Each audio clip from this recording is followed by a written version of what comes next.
One, two, three, four.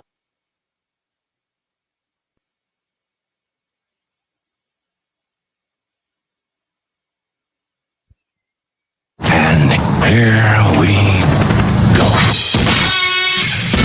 It's the Benjamin Dixon Show. Your mission, should you choose to accept it, is Not merely peace in our time, but peace in all time. I have no fear whatsoever of anybody or anything. Did you think no one was watching? Injustice anywhere is a threat to justice everywhere. your mission. Boldly go where no man has gone before. To reclaim the American dream, To be given the right of a human being to be afforded equal rights and equal opportunities. It's the Benjamin Dixon Show. If you're hearing his voice, you're hearing the voice of reason. You've certainly come to the right place. Welcome. Welcome, ladies and gentlemen, to the Benjamin Dixon Show. I am your host, Benjamin Dixon. It is Tuesday, November 17th, 2015. Thank you so much for joining us. I want to first get rid of the housekeeping things at the top of the show. I have rewired. I have bought new equipment. Turns out there's a piece, if you're watching on YouTube, there's this piece of equipment right there. The one my finger is pointing to. That's the piece of equipment that was causing so much grief. So I replaced it with an updated model, and I want to make sure that everyone is hearing everything nice and clear. So if you're having any problems with it, let me know. You can, there's not much I can do during the middle of the show, but I can get with my guys afterwards. And when I say my guys, it's really me and just my imaginary friend who helps me fix these things. But anyway, I want to make sure. So if you're listening via Spreaker, it should be a nice, clean, crisp sound like you originally were used to. And YouTube, I don't think we had any problems, YouTube, but definitely the phone lines are up and running. The phone line quality is back 100%. So you can dial in 857-600-0518. Welcome to the Tuesday night episode of the Benjamin Dixon Show. I am excited to be here with you guys. I'm going to be discussing quite a few things tonight. In particular, I'm starting with this wonderful article that I read from The Guardian. I had not really, I thought about this article. Let me give you the premise of the article, and then I'll give you my thoughts on it. So the article discusses this new paradigm in the Democratic Party, specifically, and in progressive circles in general. And it discusses how can I put it? It discusses the new labor force and their attitude towards labor, the new industries and their attitude towards, particularly Silicon Valley, particularly tech industries, and their disposition towards not only labor but tax policy. It's a brand new paradigm in terms of what is considered American progressivism. And I want to say it specifically like that, American progressivism, because there is a difference between the progressivism, actually, let me go with the more accurate word, liberalism. Right? There is a difference between the international liberalism and what we define as liberalism here in the United States.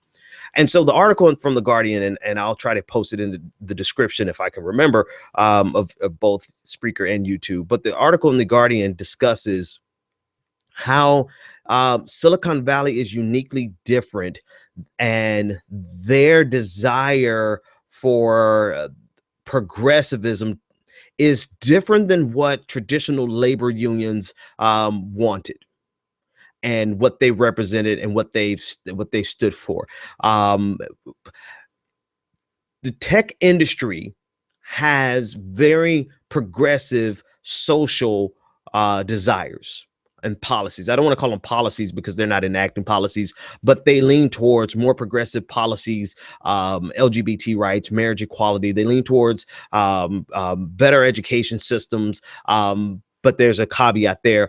So they lean towards very heavily on social issues, to be liberal. That's what they are. But some of their policies in an economic sense, it's very much are very much not the American definition of liberalism.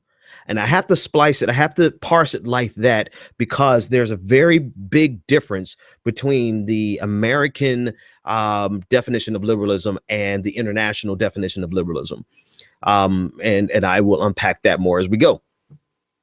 But as I was reading this article, it seems that, for instance, I'm just read an excerpt from it from Guardian. On nearly every major battle within the Democratic Party, high-skilled immigration, Syrian military intervention, the Keystone XL pipeline, and charter schools, education is the dividing line between capitalism-loving global citizen Democrats and regulation-happy America First Democrats. Now, that's a very significant paragraph in this article, and I feel bad not having it here for you, so I'm going to drop this in the chat room as soon as I can get a chance to get over there. But that article, that it's discussing, it generalizes high education versus low education, which I think is the incorrect division. I think it is a particular type of education versus another type of education that delineates whether or not you are a, how do they call them, a capitalism loving global citizen Democrat versus a regular happy America First Democrat. So in other words, this article was trying, I think they missed the target here, but this article in the Guardian, and the author is Jeffrey Feuerstein.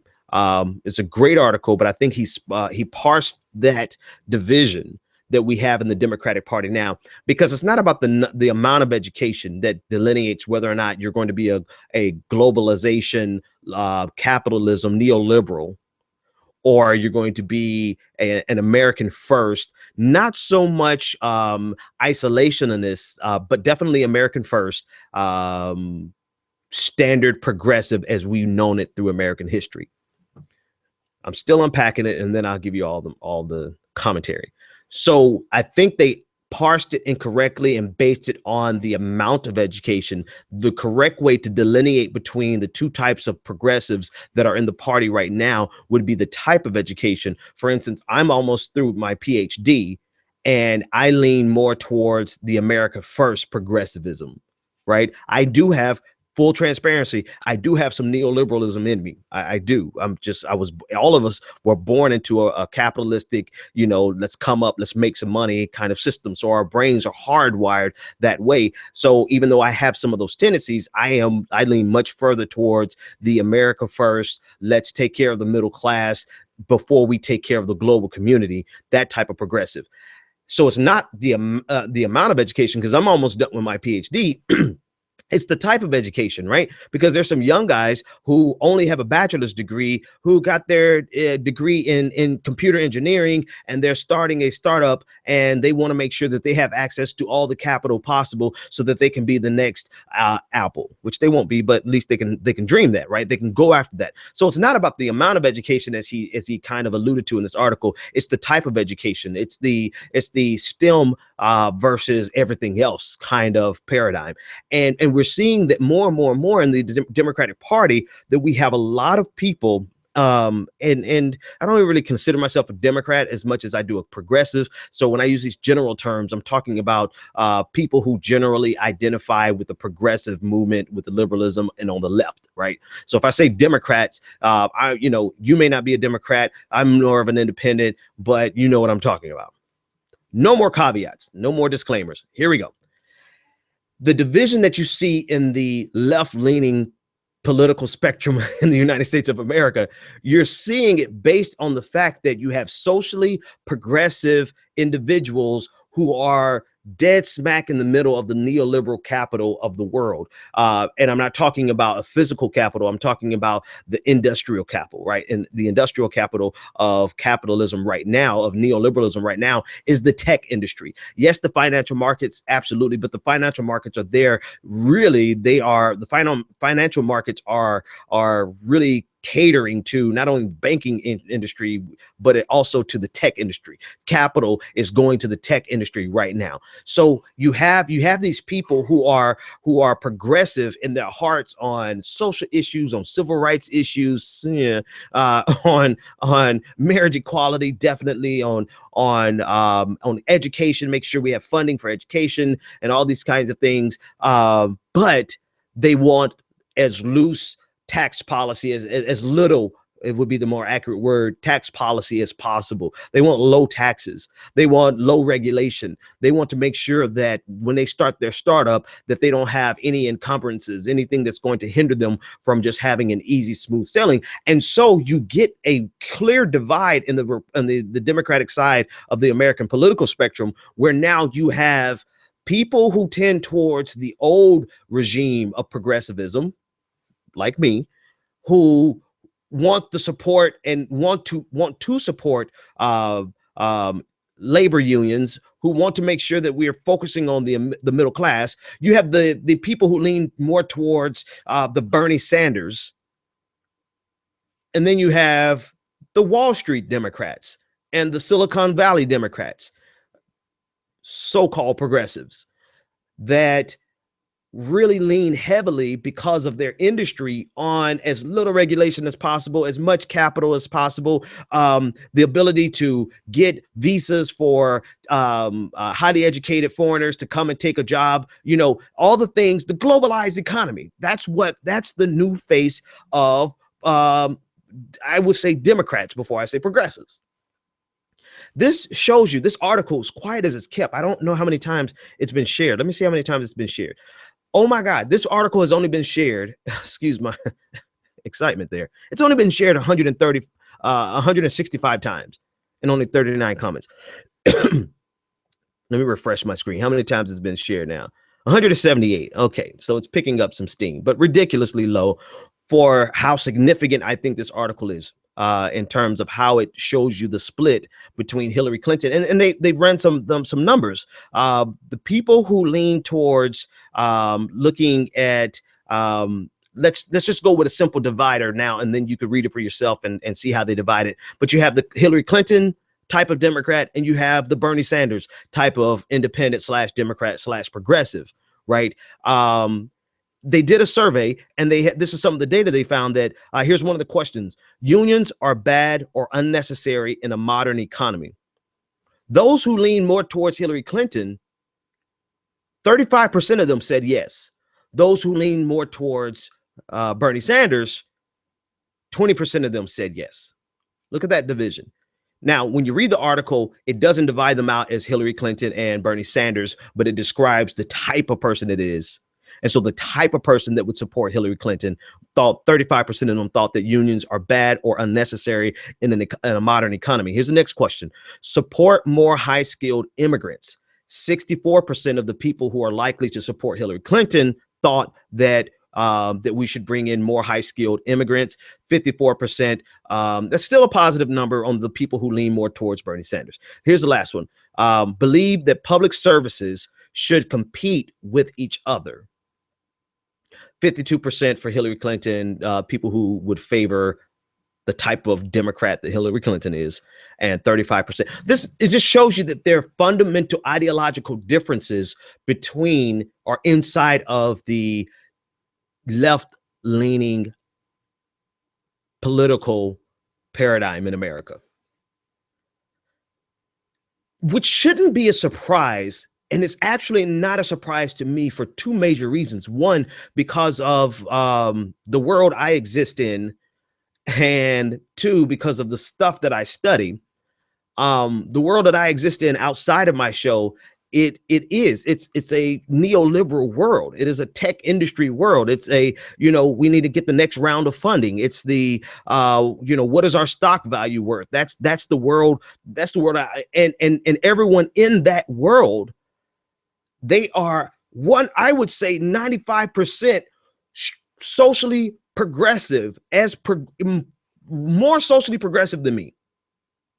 But economically, they need this free free capital market, this free market capitalism. They need this neoliberal paradigm, and they need as few regulations as possible because they're starting up the next startup. This first startup went well, so we're going to start the next startup, right? That's the world that we live in. So they identify as liberals because of their social policies, but on their economic policies, they are almost in lockstep with Republicans. And then, of course, in the education world, in my PhD program, I'm fully aware that on the international stage, and I think this might be the most significant summary of this article, on the international stage, we have reversed here in the United States what it means to be a liberal as compared to what it is on the international stage. Here in America, we generally define liberalism as people who would want more regulation, more isolation, not isolationist, right? Not closing off our economy, but taking care of our economy first before we do before globalization. Here's a key. Here's a simple breakdown for you.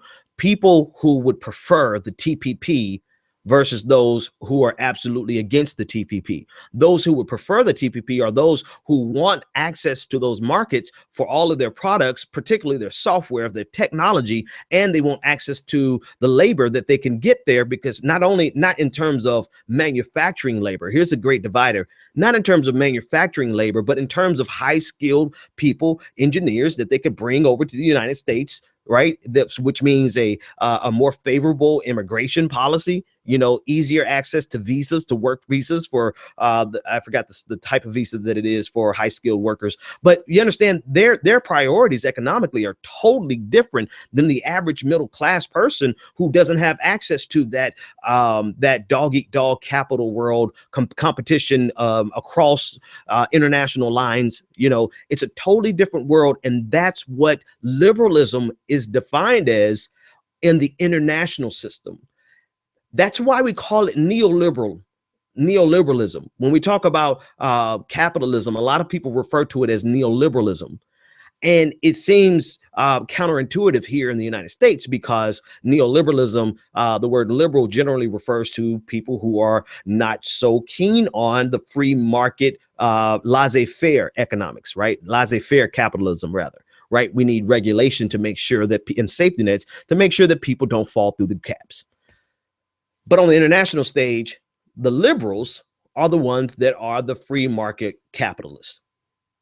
And so what we see, and they are also the ones who are progressive on social issues on the international stage. So I think what we're seeing is a realignment in the United States, not because of someone trying to make the proper definition, someone trying to fix what liberalism should have meant in America all along. But what I think what we're seeing is a realignment based on a new type of economy, which has met up with a new type of worker, a new type of individual, a person who is socially liberal and wants access to capital to fund their new startup with as little regulation as possible, with the ability to trade uninhibited across borders, which means they're definitely going to be in favor for free trade agreements. So I think we're seeing a realignment, and that's the type of liberal that Hillary Clinton is. Hillary Clinton is just not bold enough to admit it. That's the thing. Hillary Clinton has not yet admitted that she is a liberal in the global sense. She's not a liberal in the American sense. She's not a progressive in the American sense. She is a liberal in the global sense, which means that she is absolutely for the Wall Street. She is 100% behind Wall Street, and she is 100% behind socially liberal policies. So that's, and this is something that I've known for a while, but for whatever reason, those synapses didn't fire, and I didn't write this article first. But this is a great article in The Guardian. And when I take a break, I'm going to come over and drop it into the chat room on YouTube. And I'll do the same over here Spreaker. Spreaker, folks on Spreaker, what's great is that I actually have access to chat with you now. I've at the same time I chat with YouTube, so you guys can drop comments in the comment section, and after the first break I'll jump over there and check out the comments and share this article with you. But I think that's something that we really need to start considering in terms of people who call themselves liberal. Almost by accident, they are becoming the international liberals, the true definition of an international liberal versus what we've known, which goes to the question of where do we go as progressives who are not quite ready, or just will never be ready, and don't fully agree with the effects of laissez-faire capitalism, of trickle-down economics. You know, it is, I mean, seriously, it is the best of times and the worst of times. It is like, if you have the right degree and you had the right internship, then you can absolutely, right out of college, come out making six figures. I know too many people who have done it. You know, it's just my fault that I decided to it's my fault that I decided to go into political science.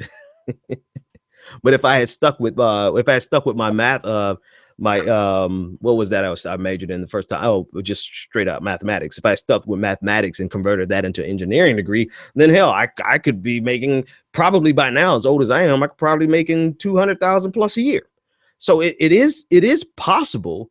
It is doable. You know, it's not doable though for the rest of us who really see the bigger picture. We realize that if everyone does that, then all of a sudden you have an overabundance of labor in one particular field, and that's going to drive down the wages. So now that person who started out of college with six figures, now they're going to start out with 50,000 a year. So it is a matter of hang on one second here, guys. Let me do something. It is a matter of supply and demand. It is an economic thing all the way around the board. But in terms of where it is right now today, the best of times, the worst of times, if you come out of college with the right degree, with the right internship, you write your checks for the rest of your life, you're good to go. If you come out of college with the wrong degree and you're living in the wrong city, you could be college educated and working poor and having to get a job, a supplemental job at Starbucks just to make make ends meet at the end of the month. All right. What say you? What time is it? 9:21. This is probably a good time as any to take a break. I had a caller there, but a caller, if you want to call back, 857-600-0518. I want to get the rest of you in on the conversation. What do you think about that new paradigm of liberals? And again, I stress it's not new on the international scene. This is what is emerging, is the accurate definition of a liberal on the international stage. But it is brand new for America, because all of the American history that I am aware of, liberal has always meant someone who was fiscally liberal and well, hang on, I'm using a definition to define itself. Liberal always meant someone who wanted regulation to protect against the effects of the free market system. Really? Okay. So I've just got a message so I'm thinking that Snow must be on Spreaker. Okay. All right. So I don't imagine. Hang on. I'm going to do this now. Let's do this real quick.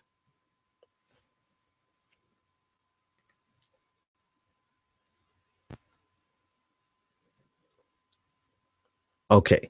All right. So everyone on YouTube hears me fine. I just got a tweet that says that Spreaker is not streaming nicely. So what I'm going to do is I'm going to go ahead and shut down Spreaker and file a report with them, because I can't be streaming static.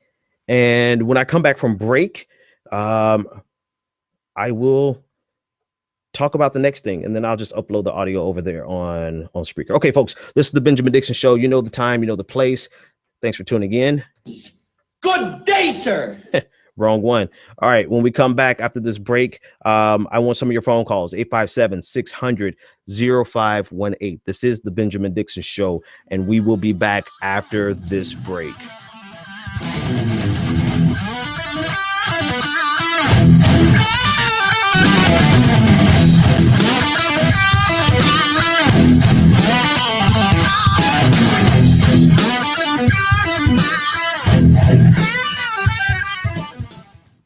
When you're ready to lose weight, why count, track, and worry over every meal? Jenny Craig makes it simple. Just walk into a neighborhood Jenny Craig center or give us a call. You'll meet your dedicated personal consultant who helps you reach your goals. Together, you'll pick out delicious Jenny Craig foods that you'll love and design a menu that fits your life. And the best part is that you can get started losing weight right away. Don't wait any longer to take advantage of our best offer ever. Call 1-800-JENNY20 or visit jennycraig.com. This is the sound of salmonella gyrating on your undercooked chicken. And it looks like Mom might be taking it out a little early. Don't let salmonella get funky with your chicken. On average, 1 in 6 Americans will get a foodborne illness this year. So use a thermometer to cook each type of meat to the right temperature. Keep your family safe at foodsafety.gov. Brought to you by the USDA, HHS, and the Ad Council.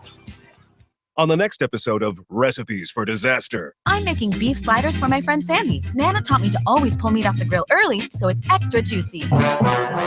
Use a food thermometer to ensure ground beef is 160 degrees, or you could make people really sick. Sandy didn't think twice about the slider she ate until yoga class, when a nasty case of food poisoning turned her downward-facing dog into upward-moving lunch. Watch Recipes for Disaster at foodsafety.gov and learn the steps Maria unwittingly leaves out. Brought to you by the USDA, HHS, and the Ad Council. When I grow up, I want to be a new pair of blue jeans. When I grow up, I want to be a kid's first computer. Warm fleece on a cool day. I want to be a bike that races around the country. I want to be a bench on a forest trail. When I grow up, I don't want to be a piece of garbage. And if you recycle me, I won't be. Give your garbage another life. Recycle. Learn how at iwanttoberecycled.org. Brought to you by Keep America Beautiful and the Ad Council. Welcome back to the Benjamin Dixon Show.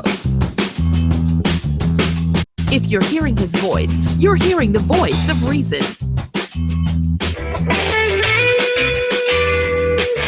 Welcome back.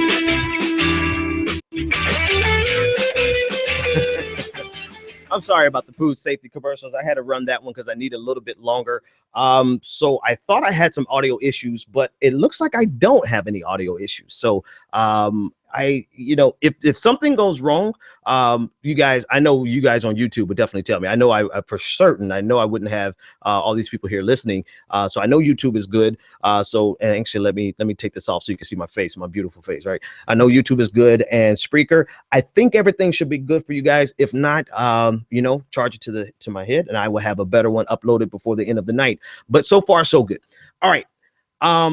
And while I'm here, let me drop this article in the chat room since I'm here now. And I want you guys to take a look at this article at your leisure. And I probably should paste it at the end, but hey, here we go. Boom. This is the article, and I think you guys should definitely read it. All right, so now here's what all right. There we go. That's what I was waiting on. So here's the deal. This sort of underscores the attack of Hillary Clinton on Bernie Sanders this week. Hillary Clinton decided, I was reading a political article, Hillary Clinton decided to attack Bernie Sanders on one of the fundamental, I would almost say, tenets and goals of progressives, and that is to get universal health care. Like so many other nations who have universal health care coverage for all of their citizens, Hillary Clinton has turned the corner and has decided to attack her Bernie Sanders policy and describe it as a tax hike when we should be trying to get the middle class a pay raise. And as you listen to her comments, and actually let me just read her comments because it's better if I just read it for you because it's ridiculous. She sounds so much like, you tell me who she sounds like. Here's Hillary Clinton's words. She said, Bernie Sanders has called for a roughly 9% tax hike on middle-class families just to cover his health care plan, said Clinton spokesperson, blah, blah, blah, blah. And simple math dictates he'll need to tax workers even more to pay for the rest of this at least 18 to 20 trillion agenda. if you are truly concerned about raising incomes for middle-class families, the last thing you should do is cut their take-home pay right off the bat by raising their taxes. Now, ladies and gentlemen, who does that sound like to you? Does that sound like a progressive talking, or does that sound like a conservative talking? That sounds like an American conservative talking, using, in a way, being misleading with Bernie's tax policy and how he's going to, not tax policy, but the taxes that he needs to raise in order to compensate and pay for the universal single payer health care. Because his increase on the worker is going to be about 2.2%, and there's going to be an additional payroll tax of 6.7% on the employer. However, everyone pretty much concedes the fact that that means employers are just going to pay you less, right? So it ends up coming out to be around 9% of a tax increase for the middle class in exchange for universal health care, universal coverage. Now, the fact that they would use this as an attack means that they have to turn away from the reality that once we have a universal health care and this percentage that you're paying in, you're no longer going to be paying this separate bill that you pay every single month, partnered with your employer for your health care coverage. Or if you don't have coverage through your employer because you're an independent contractor, then you won't have to pay the high bill that you have to pay every month for Obamacare, because you'll be paying into a single payer system, right? So it's not as though you take your income right now, your take home pay right now, and drop it by another 9% every pay cycle. What it is that now you're paying 9% into roughly 9%. Depending on your employer, depending on how it plays out, it could just be 2.2%, but let's just give them that. Let's concede the fact that employers are going to raise, they're going to lower your income by your payroll taxes, the additional payroll taxes. Let's give them that, because generally that's what's going to happen. Definitely over a longer period of time, that's what's going to happen. So that's fair, right? So 9%. But they are no longer going to have to pay whatever portion of your health care that they pay right now, and neither will you. You will be paying into a single payer system. And so they're being dishonest in the sense that they're not giving you the whole picture, but that's besides the point, right? Because we don't have all of Bernie Sanders doesn't even have it all figured out how he's going to make the single payer tax system, healthcare system work. He conceded that at the debate. I wish he had the answer by the debate, but that's, that's his campaign. That's up to them to get that. But the problem to me is that Hillary Clinton is willing to sacrifice one of the major tenets of progressivism in order to stake out a position that is different than Bernie Sanders. So the very first thing she decides to, I know where that noise is coming from. Sorry, guys. I'm about to shut that down so I can see if I can get rid of this. Let's pause that. Boom. The very first thing that she decided to sacrifice was her progressivism. Like she sacrificed it on the altar of opposition, because anyone that you're fighting against, you have to stake out a claim. Hey, you have to bring something that's different than what they are offering, right? So I get that. I get that's what Hillary Clinton is trying to do, but look at what she sacrificed first.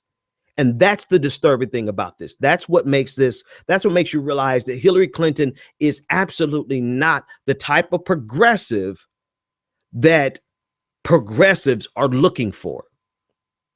She is the type of liberal that the global neoliberals are looking for. They are looking for someone who is socially liberal as well as liberal with regard to laissez-faire capitalism, as close to laissez-faire capitalism as we can get, as few regulations as we could possibly get, as much access to capital with the lowest taxes as possible. That's what she wants. That's who she is. And she won't admit it, but it's clear in her attack on Bernie Sanders. Absolutely clear that the first thing that she's willing to sacrifice is her progressivism, right? Notwithstanding the fact that even if Bernie Sanders' single player healthcare system costs $18 trillion over the next decade, our healthcare system as it is right now is going to cost more than that in the same time frame. So notwithstanding that fact, right? But the issue still remains that even before Bernie could bring a solidified plan on how he's going to offer and he's going to roll out and actually implement a single payer system, Hillary Clinton attacks him on it, and people still have the nerve to call her progressive, at least in the American definition sense. And actually, we could just leave that because I think that's where we delineate between liberals and progressives. Liberals today, these folks who are calling themselves liberals, they're essentially just Republicans who are in favor of gay marriage. Essentially, that's what Republicans who are in favor of gay marriage and the woman's right to choose, which are important issues, right? And so we're glad at least we have them on that. But in terms of issues that are going to help build the middle class, it's like it's all boiling down to what path do you choose? Are you going to are you born into enough wealth? Even if it's just modest wealth, are you born into enough wealth to get a decent enough education so that you can be a computer engineer? That's essentially what it's boiling down to.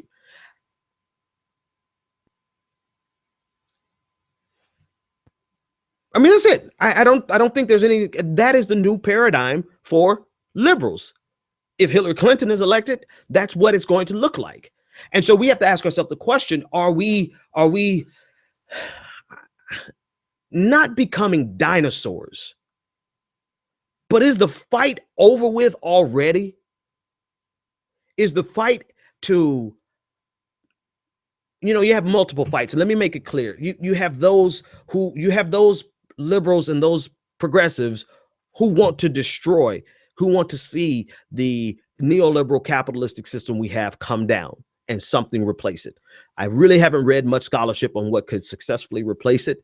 So I tend not to go there because I just don't see a economic system that could actually replace it. I've been studying this a long time. And I'll be honest with you guys, I can't go as far left as those who want to destroy the capitalistic system that we have right now, or not destroy it, but let it fall apart, right? Because I have not seen anything viable in all of my studies and all my observations, and I don't have the totality of the picture. So if you know something that I just haven't read, please send it to me, right? So you have that one fight, and then you have those of us who are really reformists who say that the system can work better. If we tweak it here, if we tweak it there, if we fix this, if we fix that, if we implement this, then this system really can work for everyone, right? You have that type of progressive. That's generally the camp that I fall into, a reformist. The system is broken because we're terrified of trying anything different than what we're already doing. And we feel that if we do anything different than what we're already doing, then we are essentially we are socialist, right? That's the way we think. We're like, we could be doing a lot more, but you're so afraid of doing anything different that you would rather call us socialist than to try anything different with the current capitalistic system that we have, right? So that's the second fight. And then you have the third fight of the status quo. The people like Hillary Clinton, like Barack Obama, like Bill Clinton, like Jeb Bush, like George W. Bush, like his daddy Bush, like Ronald Reagan. The new status quo is the Ronald Reagan trickle-down economic paradigm. They want to keep it right there, where taxes are so low on the top marginal rate that they can amass all types of wealth that they can't even afford to spend. Right. And so they essentially sit on it. They sit on it. Not only individuals, but corporations. They amass so much wealth and they don't have any incentive to invest it because there are no taxes, the threat of taxation hanging over their heads anymore. And so they want to maintain the status quo. Just leave it alone and let it go like it is. Every president since Ronald Reagan has been the same status quo president. And then you have those on the far right who say what we're doing was just the beginning. We need to go even further. Let's cut taxes. Let's just strangle the government. Let's make the government so small that we can strangle it in the bathtub. Those are the multiple fronts that are happening. And on the left-hand side, we have those of us who are battling between those three forces: the status quo, those of us who want to fix the system and those of us who want to see the system fall apart and replaced with something else. And so the question is, has the fight already been lost? You thought I lost myself. I didn't. I'm all the way back to where I started 10 minutes ago before I started rambling on. And then just running my mouth, I think I just lost it. I should have just kept going. But anyway, no, I haven't. Has the fight already been lost to the status quo progressives, the ones who are essentially Republicans on economic issues, give or take 3 percentage points, because that is essentially the only difference between George W. Bush's fiscal policies and Bill Clinton's and Obama's subsequent fiscal policy, about 3% on the top marginal rate.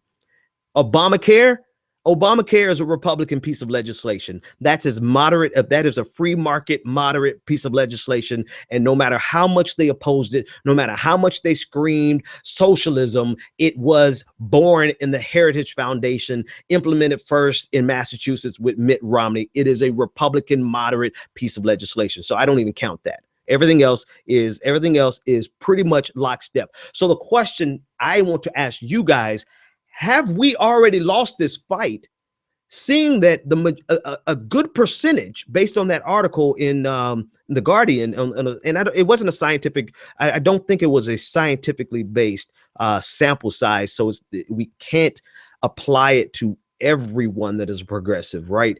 But it does give us some direction of where to look when this research really begins in earnest. Have progressives shifted? Have liberals shifted? And now we've been born into this new millennials don't know any other world. Hell, I'm right there on the cusp of Generation X and millennials, and I barely know any other world other than this neoliberal paradigm that we have sent down from Ronald Reagan, and we haven't shifted from. That's where we are. Okay, hang on a second. Let's do one thing right here. All right, so that's the attack that Hillary Clinton made on Bernie Sanders. She attacked him from the left or from the right. She attacked him. I don't know. Part of me thinks that this fight is already lost. Part of me feels that way because of the power of the money behind the people. Silicon Valley, the people who are part of the people who are funding Hillary Clinton, they are replacing labor unions in terms of their political influence and their ability to pour money into campaigns to influence the outcomes and to influence policy thereafter, right? So now the money that is being replaced, that is replacing the failing labor unions or the labor unions that are waning in influence and wealth and economic influence, it's being replaced by the Silicon Valley folks, and it's being replaced by the liberal Wall Streeters, who want socially liberal issues, but they also want fiscally, what we know here in America as fiscally conservative issues. So are we, because the money is all on that side of the equation, we need more millionaires and billionaires on the far left, on the left that believes that either we need to, the left that believes that we need to reform the system.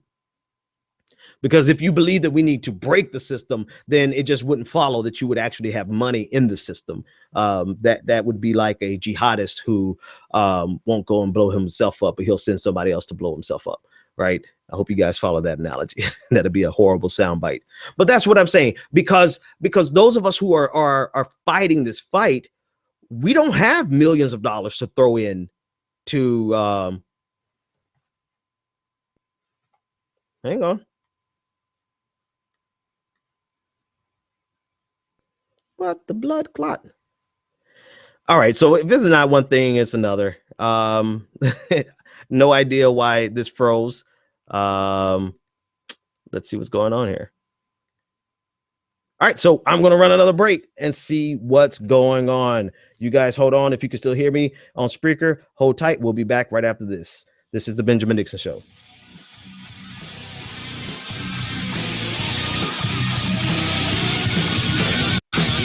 You're tuned in to The Benjamin Dixon Show. Join the conversation, 857-600-0518.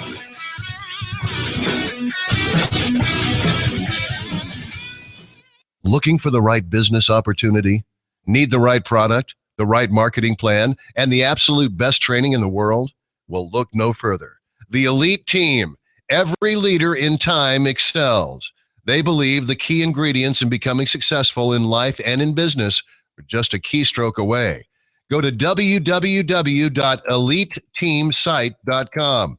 That's www.eliteteamsite.com. The Elite Team has a system in place that will move you closer to achieving your goals and dreams. Visit www.eliteteamsite.com or TonyFlemingEnterprises.com today. College is important, but it can also be expensive. College Planning Services is a group of educators, administrators, counselors, and other licensed professionals that work together to provide the necessary services, networks, and information to reach students that are serious about getting a college education.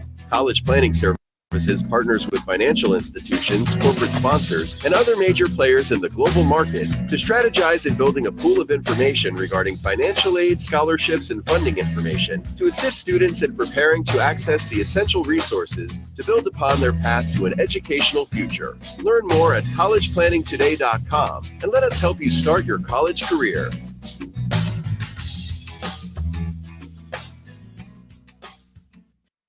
Do you want to take your business to the next level? Ultimate Business Solutions provides the support you need to increase your customer base and sell more products and services online. Specializing in graphic arts, web development, and internet marketing, Ultimate Business Solutions creates the face of your business. If you're looking for a custom logo, dynamic website, or popping marketing material, call Ultimate Business Solutions today at 404-704-2197 or visit www.ultimatebizsolutions.com. Ultimate Business Solutions. Let us create your future. Do you have tax issues, owe back taxes, or need tax relief? Contact L&B Tax Service today. L&B offers you over 15 years of expertise and first-class tax service for individuals, professionals, and business owners. With nationwide service, you can easily find a location near you. Contact one of our tax professionals through our website, lbtaxservice.com. That's www.lbtaxservice.com. L&B Tax Service Incorporated. Tax professionals that you can trust. You've tuned in to The Benjamin Dixon Show. Hey, no, no. All right. Hey, no, no. I don't know. I to be honest with you, I have no idea what in the world just happened here on YouTube. The entire community is gone because of some glitch. You know, it's this is rare. I rarely have these types of issues because it's always so seamless. And apparently right now it's not as seamless as it used to be. Google made a couple of changes, but nothing so significant that it would cause it to fall apart like this in the middle of the show. But honestly, I'm gonna be honest with you. I think I've covered most of everything that I need to cover. I did want to talk a little bit about ISIS. But because I am going to be distracted for the rest of the day trying to figure out what in the world happened, I think it's going to be best if I just figure out what the hell is going on here. So I tell you what we're going to do. This is what we're going to do. I'm going to try one or two things. All right, folks, I don't want to mess around with you guys on Spreaker. Those of you who are listening on Spreaker, I want to thank you for joining us. I'll figure out what's going on. If it's not one thing, it's another, but that's life, right? I'll get this thing going. And here's the worst case scenario. I'll record them and I'll upload them, right? I do like doing the live show, but if we keep having technical difficulties, then it's going to become very important that I get you a solid show that doesn't have all of these interruptions. So bear with me for, I would say, just 1 or 2 more days until I figure out if it's a Google issue or if it's a user error, but we've been doing it for a year without any errors like this. But worst case scenario, I will start uploading these audio files for you so that you can consume them on your own. Folks, thanks so much for your time. I'll figure out what the hell is going on here, and we'll join back tomorrow night, same time, same channel. This is the Benjamin Dixon Show. Take care. And until that moment comes, when we, the Americans, are able to accept the fact that on that continent we are trying to forge a new identity for which we need each other, that I am not a ward of America. I am one of the people who built the country. Until this moment. That we are brothers. It's not a question of Jews or Christians or Muslims. We're all in the same boat. We need each other. Love is a condition so powerful. It may be that which holds the stars in the firmament. Until this moment. Love. Until this moment. Love. Until this moment. I come to you today to say that we can build a newer and better nation. I say we can do so, that we must do so, and that we will do so. You've tuned in to the Benjamin Dixon Show. Visit us online at www.thebenjamindixonshow.com.